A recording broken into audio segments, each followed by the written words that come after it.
It's a small world after all, as Tig told Jackie Boy this episode. Some would say it's even like a snow globe. It's Sons of Anarchy, Season 5, Episode 6. Welcome back to the channel. It's Fog Entertainment. We've got 3 facts, and you know what? The facts are quite cheap this week because 2 of them are to do with snow globes. Fact number 2, we're going to start right there. Title refers to snow globe. What do you make of that? Does that blow you away? I don't get it. You don't get it? Well, I'll tell you why. Because he picked up the snow globe and went, it's a small world after all. Right. Because they found him. They found the dirty bastard that killed Opie. No, I get that. I just don't get the title. Well, it's the title because the title's called Small World. And he said small world after all. And it refers to the snow globe, so therefore the title refers to the snow globe. You get me? What's the snow globe got to do with being a small world though? Because inside a snow globe's its own small world. I've never heard that phrase before. Anyway, fact number 3, only Snow Globe killing the show. So it's Snow Globe heavy tonight. And it's also the last appearance of Skeeter, which wasn't a deleted scene. There was 2 deleted scenes this episode. Skeeter's was just getting rid of Carla's body. Oh, spoiler alert. But yeah, last time we'll ever see that guy. And last time we'll probably ever talk about him. So thoughts on Skeeter as a character?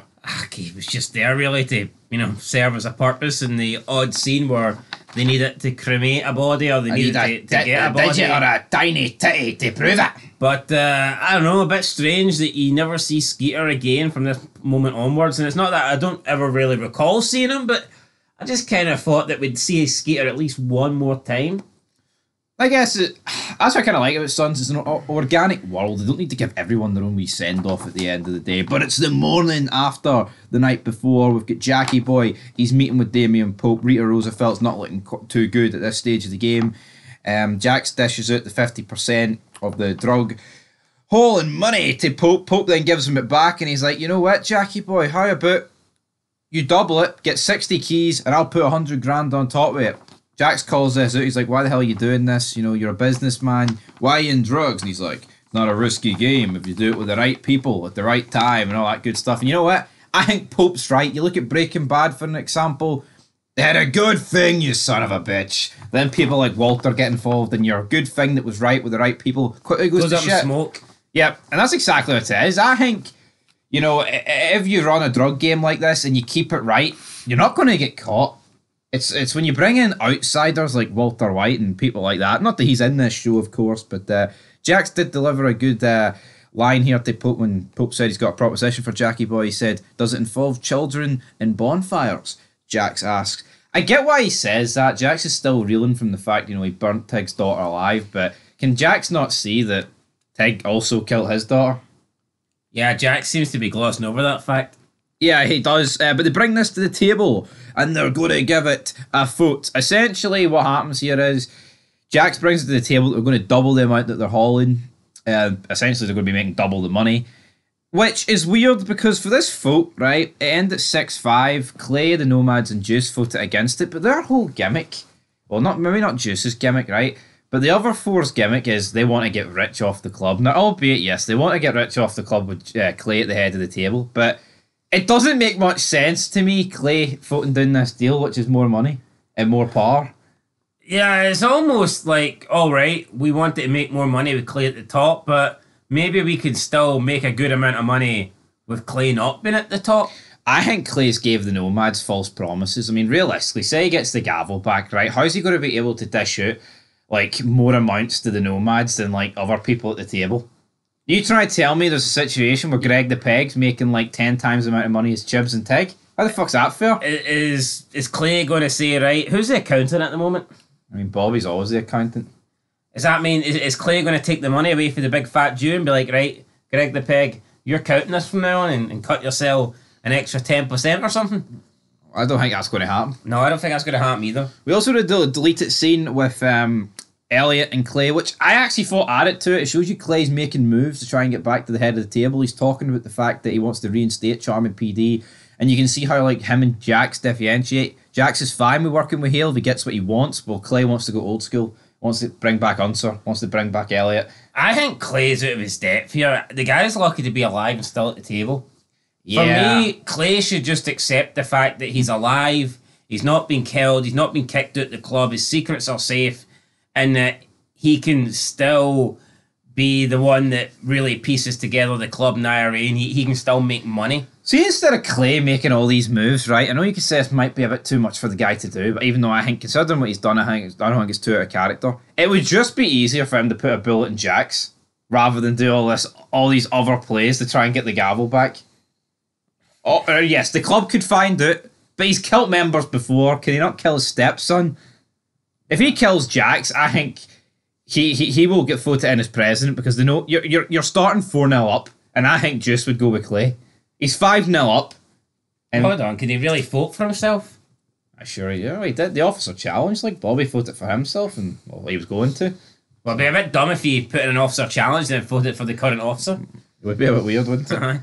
Be something like fucking Half-Sack would do or something. Unsar, if he was at the table, but yeah, what do you make of these deleted scenes? Did they do it for you? Any reason why it's deleted? I like them. I can't really think of one deleted scene that I've seen and I thought, you know what? That was a waste of time. I'm glad they cut that. Yeah, I don't get it. Clay, though, it's a very Clay-heavy episode, this. He goes to the hospital.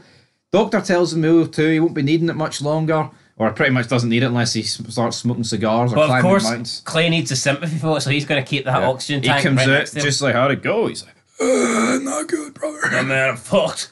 I'm the new Bitey. He then spots Unsar. Unsar was talking to Roosevelt earlier on. Looks like Rita's dead. And it's weird, like she's alive, and then Roosevelt opens the door and she's dead. Yeah, it's almost like the draft. Kill her. I thought the news was the baby was gone.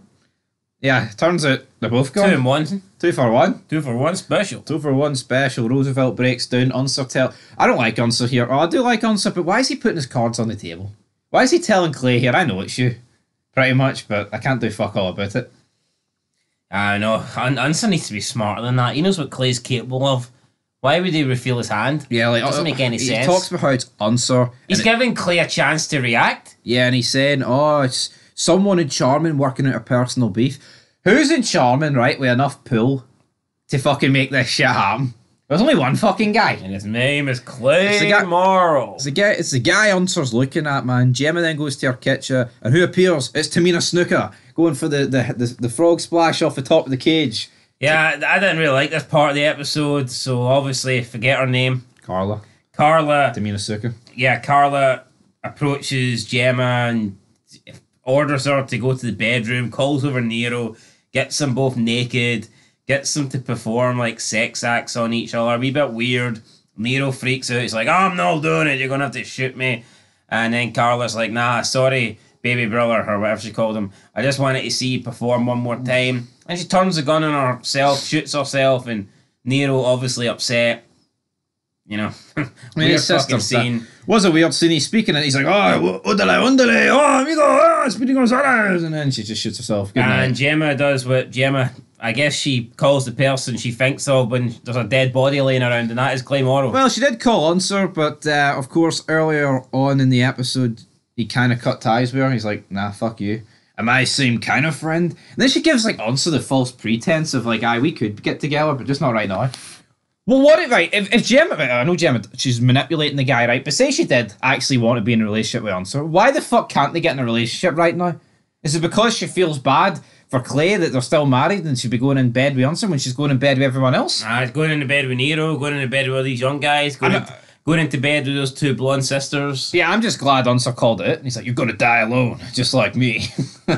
Well, he was wrong. They kind of died together, like, so. I died in the same fucking house. Well, proximity. Huh? Premises are the same house, damn it. Bobby points at the Jax at the table is dividing. Meanwhile, Tara, she's going up to St. Thomas this episode. We got hold on, Bobby. I think the table's always been divided. From the very get-go, there's always been a divide at the table. I think there's always been people on Clay's side. There's people that lean towards Clay. Well, season 3, there wasn't much of a divide. It was all about Jackie Boy. Well, that's because season 3, the only real purpose was to get Jax's son back. True. No, but there's always a divide. Democracy's good. What does Bobby want? Communism? Who knows? He's a Jew. You never know. But it's dividing. It's not looking too good for him. Jackson meets with not Leroy, he's long gone. Tyler, Alvarez, and Lynn. It's like one of Alvarez's very few scenes this season. And Yeah. Tyler sticks out like a sore black thumb. Yeah, what I will say is though, I mean, after they kind of get rid of Clay, there is no like split at the table. It reminds me a bit of Walking Dead, where it's just kind of like kiss Jax's arse. Yeah. I don't recall season 6 and season 7 having that many, defining moments where people were really questioning Jax's leadership. Well, Chips does get him up against the wall about getting black in bed with the Irish. You may as well ask they can rape their mothers. Jackie boy. But yeah, I mean, I like this scene, but 4-way showdown, all the different colours. Tyler just no. I don't know if that's what they've went for, because obviously in later seasons, like Jax kind of manipulates the Niners, right? But Leroy had a presence. He had an aura. Hell, even the guy in episode 1 of this season had a bit of an aura. I know Spider-Man nigga. He had something about him. Yeah, Leroy felt like a player that was on par with Alvarez and Clay. This guy feels like he would drown in like 2 inches of water. This guy feels like Seth Rollins at a WrestleMania pre-show. Aye, spare dick. That's the one. But like Alvarez, like, how am I going to know Black's going to get in line? And he's not even asking Tyler the question. He's asking Jax. He's looking at Jax. Jax like, I don't know, I'm not black. But yeah, they all agree essentially. But really, isn't I guess you could argue at this point, Tyler is just standing in for Pope. He's kind of a puppet for Pope, isn't he? Yeah, I mean, you could argue Tyler's not the leader of Black. It's Pope. Yeah. I think with the introduction of Pope, the Niners went from being their own gang to just like Pope's his henchmen or Pope's his little army or toy soldiers. Pretty much that. August Marks pulls up, says he's got the info, but not the info you need. Info on the prison guard. And then what proceeds is a pretty weird scene where Jax is in the front of the car and Chibbs and Bob are in the back. And I don't know, just seeing these guys wearing their cuts in a sedan looks fucking weird. Chibbs is on the phone, the window's down. It was a surreal image. You know those images that are cursed? That's what I would describe this as. Like, when do you see them in a car like this? It's almost like a fan. Yeah, it just didn't look right. Or they don't have their cuts on. Having your cuts on in a vehicle like this? In the back seat. Yeah, just weird. So they get to this guy's house, they barge in. I mean, the only thing that would have made it weirder would have been if Booster Seat Bish was in the middle. I haven't talked about Booster Seat Bish in a wee while. 2024, Booster, how's it going, son? Anyway, they run in. You got your Booster? Definitely not. Sergeant Mackey gets held at gunpoint. Don't you move, shitebag. He then shoots like the gun at his palm, his close region of his hand. Then his wife comes in with a shotgun, shoots the roof. Great aim. Yeah, great aim. Could have just... Tig gets, I don't know, clawed or something, or scratched because he's bleeding. Tig always seems... I mean, if the guy's not got a bite out of his arse, then he's got like something done to his fucking neck. Yeah. Something with Tig. There's always something going on with him. But, I mean, this guy just leaves his wife behind. Runs out and tries to climb a fence. But I guess you could say he's trying to save himself. But is this not a bit weak for him? Like, suppose you could argue. He was acting the fucking big man in jail. Oh, I've $100 on a 10-1 shot on Opie Winston. I suppose you could argue maybe he believes that they ain't going to kill his wife, but they're going to kill him. So therefore, well, he fought wrong, didn't he? Yeah. They drag him back in. Bobby says this is going to be a problem. Tig says no. No, it's no. Dude, what are you doing? What are you doing, brother? You know what? I think Tig's right here. I mean, you have to fucking kill his wife, and you live by the sword, you die by the sword. Sometimes you die and you go down with the company that you keep. And I mean, you know what? If you're married to a piece of shit, then maybe you can expect that piece of shit to get you in trouble. Exactly. And you know, like, why would the Suns keep this loose end alive? Just doesn't make any practical sense. It's just like one of those fucking things where she had to go. And Tig obviously having to do whatever Jax needs. Tig took it upon himself to... You can see Jax, like normally Jax I think wouldn't want to kill a woman or whatever because if she's nothing to do with it, but any innocent, but it's like Jax was okay with this. Tell you what though, considering they wouldn't know where they buried the bodies, but you're surprised that Pope could have very easily used this against the Suns. I thought it was a bit weak as well that Pope was, pretty much ordered the whole thing to happen. Pope pretty much ordered Opie's death to take place inside prison, and then he just gives up the officer that done it. True. Also, I mean, August Marks could have used this as leverage in later seasons, I guess. But, I mean, there's no proof of the bodies, I guess. But Jackie Boy, he wants them to find a lead pipe. Do they find a lead pipe? No, they find a snow globe. Jack's begging this. Well, this guy's begging Jack. Hold on. Don't kill me! I think Pope and August Marks, they're above going to the police. I mean, they're hardly going to fucking dob SOA in it. Like, well, SOA dobbed Marks in it in later seasons, so maybe he could have dobbed them in it, like a wee bingo. That doesn't seem like Pope and Marks is. No, they just kidnap people and gouge their fucking eyes out. That seems more like burn children alive. That's more up their alley. Children and bonfires. But this guy's begging for his life like a little bitch. She's like, oh, I'll help anyone inside. I think yes, he should have. No, I don't get. They've just seen him kill his fucking wife. What's the guy Hank's going to have? They didn't come here to kill his wife. And then leave him alive. Yeah. So. No, I mean, they killed his wife because his wife could be a loose end, but they're going to leave this guy alive and then he can be the witness to his wife dying. Not a chance. He probably should have just, took it and accepted it and not cried and, just manned up, really. There was nothing that he could have offered them, money or leverage or power or anything that was going to get this guy out of this. No. Honestly. Unless Clay...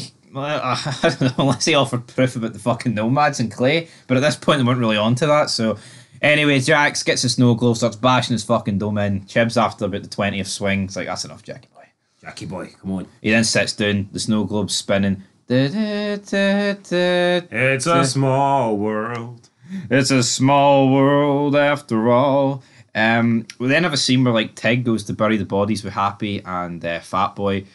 Hey, what's he say? Here, baby mummy, here comes some shit as they're shoveling down the dirt. That was another deleted scene. I can kind of see why this is deleted, but it's a bit funny.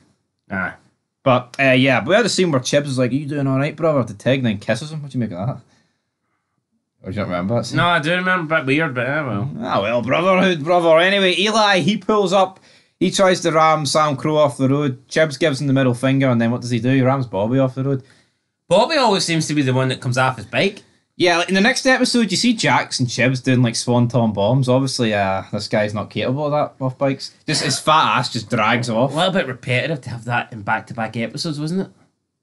True, but well, I guess it was unique ways of coming off the bike. Then we see Gemma coming off the car, and it's like, come on. How many people getting fucking rammed off the road here? But yeah, I mean, Roosevelt wasn't pulling no punches here. Punched Chibs right in the dome. And then Jax and him look like they come to a bit of agreement, and Roosevelt's like, just answer now the MC, just a few brothers working together. I feel sorry for Roosevelt, he's been fucked here. Could you argue it's karma though, with the whole Juice thing? Possibly. I'm surprised at this point he's not using Juice as that leverage against Juice. Nah, well, I'll be using it very fucking... Yeah. But Juice must be bricking it right now. Yeah, he must be bricking it right now, but he'll be using it extremely soon. We then get a scene with Clay. He did tell Gemma after he picked up Carl that I could make a sweep for crazy bitches. Turns out he's making a sweep for crazy Jimmy Smits because Jimmy Smits is in the house. Him and Clay are staring each other down. Like, Rat barrel. Clay here probably should have took out the oxygen tank here. He's meeting like his lover's new boy toy. So he's not boy toy. I guess the guy's not really younger than Gemma. But you get my point here. The new rival, the love rival, that's the word. And Clay's sitting there. What's the deal, man? I mean, this guy's fucking in Clay's house and Clay's asking him, is a shit going with my wife? Is it serious? I don't know, man. That's the truth. I think Clay deserves to know the truth here. I know Clay wouldn't know the truth if it smacked him in the face, but still think that... He wouldn't know the truth if it was his only fucking oxygen supply. I still think that Jimmy Smith should have just been like, or Nero, should have been like, yeah, I like Gemma, or whatnot. But see, at this point, Nero should fucking know that Gemma's just not worth the hassle. Jax didn't want him to have anything to do with her. That was the business deal in the first place. Should have stuck by that. Should have agreed to that. That should have been it. Yeah, no, it probably should have been. Tara can't really get to Otto. He says, get on your knees and I'll fucking pull the plug on the Rico deal. But I'm not going to do that, brother. We then have, what else goes on in this episode, just to wrap it up. Gemma goes to a bar. The guy for Saw 6 is there. Have you watched Saw 6? Did you recognise this guy? I didn't know him. The guy with the hand trap? 10 pints of blood or whatever? No. Oh. He sticks his hand up and it's like all cut in the middle. Oh, God. You don't remember Saw 6? No? Not really. Anyway, he says, mind if I buy you a drink, Mom? So obviously Unser's little speech to Gemma is going to make her sleep around for another episode. I mean, honestly, why would Unser even want to be with Gemma at this stage of the game? Clay then gets dropped off by Juice. He's holding on to his oxygen tank. He's limping towards the front door. He gets in. The oxygen tank is dropped. And then, so does the peg leg. Greg the peg gets dropped. You weren't supposed to kill her! Woo! And that ends the episode. Big reveal here that the Nomads are the ones behind the attacks. I just think this ending would have been so much better had they not basically revealed in the first episode that it was the Nomads. Yeah. I just think that the reveal, Clay going in furious. At this point, we know it was... I guess you could argue we didn't know that Clay was involved. But onto this episode, yeah, pretty much confirmed it. So it's like, I feel like maybe Unser's investigation and involving Clay in it maybe should have happened after this reveal. No, obviously we've watched this show a lot, right? But I can remember pretty much straight away being like, Clay's behind this. You never thought... I mean, it wasn't going to be Filthy Phil behind it. No. So, anyway, I mean, that's how it ended. Quote the episode, we did give it to... Idiots, you weren't supposed to kill our MVP. We gave it to Clay. It was actually a pretty Clay-heavy episode, to be honest. He had a lot of good scenes. I liked this wee faking with the oxygen tank. Anyway, I like this episode. What are you going to get, my friend? I'm going to get a 7. I like that. I don't think it was great. It was okay. It was good. Yeah, it was good. I liked it. I'm going to give it a 7 too. So until next time, leave your thoughts down below. And peace.